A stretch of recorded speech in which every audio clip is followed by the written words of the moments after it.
What happens when you give a society everything it needs, when every want is met and every danger is removed? This isn't a thought experiment. It was a real, terrifying study known as Universe 25 in the 1960s. A scientist named John B. Calhoun set out to create a perfect paradise, a utopia, but not for humans. It was for mice. He built a large enclosure, a mouse city, designed to be a haven. It had unlimited access to food, water, and nesting materials. The temperature was kept at a perfect, comfortable level. There were no predators, and all diseases were controlled. It was, by all accounts, a perfect world where the mice could thrive without any external pressures.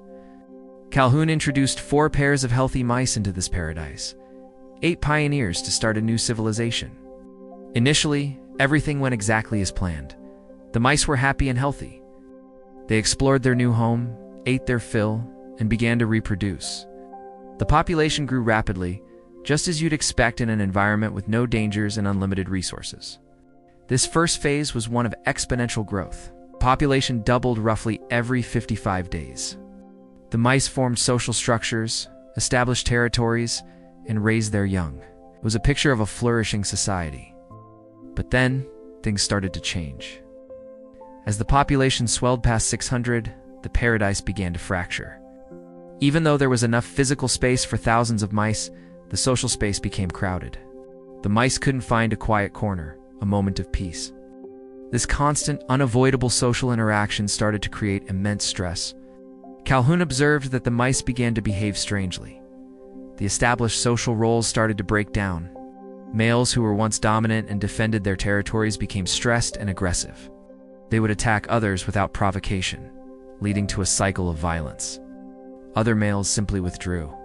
They stopped engaging in social behaviors altogether, including mating and defending their nests. They would just eat, drink, and groom themselves, completely isolated from the chaos around them. The females were also deeply affected. Many became overwhelmed by the constant stress and social pressures. Some became aggressive, even toward their own young. Others abandoned their maternal duties entirely, leaving their pups to fend for themselves, which they were unable to do. The infant mortality rates skyrocketed. In some areas of the enclosure, it reached as high as 100%. The very foundation of their society, the care and raising of the next generation, had completely crumbled. A new generation of mice was born into this chaotic world. They never learned the normal social behaviors of their species. They had no role models for proper mating, parenting, or social interaction. This generation was, as Calhoun described it, socially damaged. Many of these mice showed no interest in reproducing. They didn't engage in courtship rituals or form social bonds. They spent their days in aimless, non-social activities. Calhoun called a specific group of these males the beautiful ones.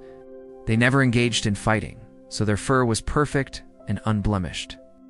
They spent all their time grooming, eating, and sleeping, completely detached from the society around them.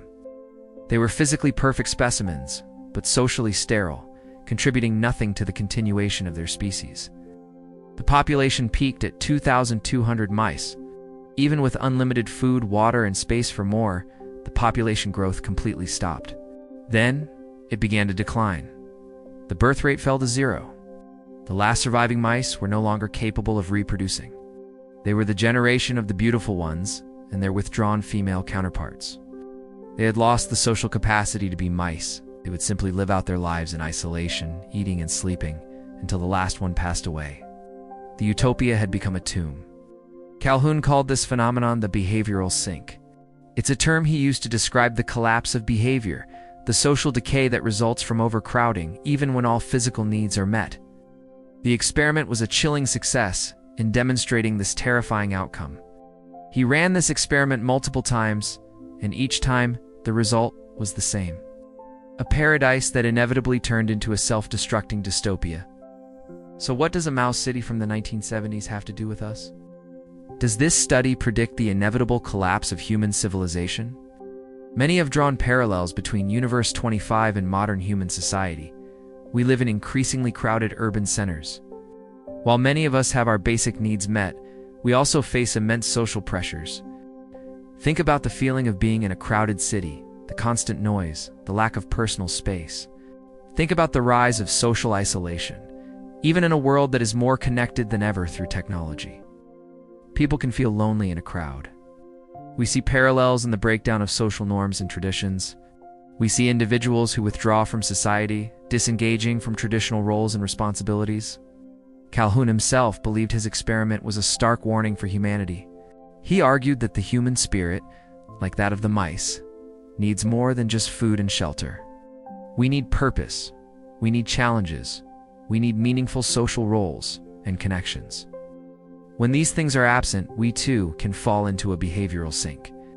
When life becomes too easy, when there is no struggle or purpose, we can lose the very behaviors that define our humanity. However, it's important to remember that humans are not mice. We have consciousness, creativity, and the ability to innovate. We can recognize problems and work to solve them. We can build communities, create art, and find purpose in countless ways that mice cannot. The story of Universe 25 is not a prophecy. It is not our guaranteed fate, but it is a powerful and disturbing cautionary tale. It reminds us that a true utopia is not just about having everything we need. It's about the quality of our social connections, the meaning in our lives, and the purpose we find in contributing to something larger than ourselves. The collapse of Universe 25 wasn't caused by a lack of resources, but by a loss of meaning. It serves as a stark reminder to focus on what truly matters: our communities, our relationships, and our shared purpose. If we ignore these essential aspects of our existence, we risk creating our own kind of paradise that slowly, quietly becomes a prison. What do you think? Is this experiment a grim forecast of our future, or are we capable of avoiding this behavioral sink? Let us know in the comments below. And for more fascinating insights into science and history, make sure you subscribe to Facts Repo.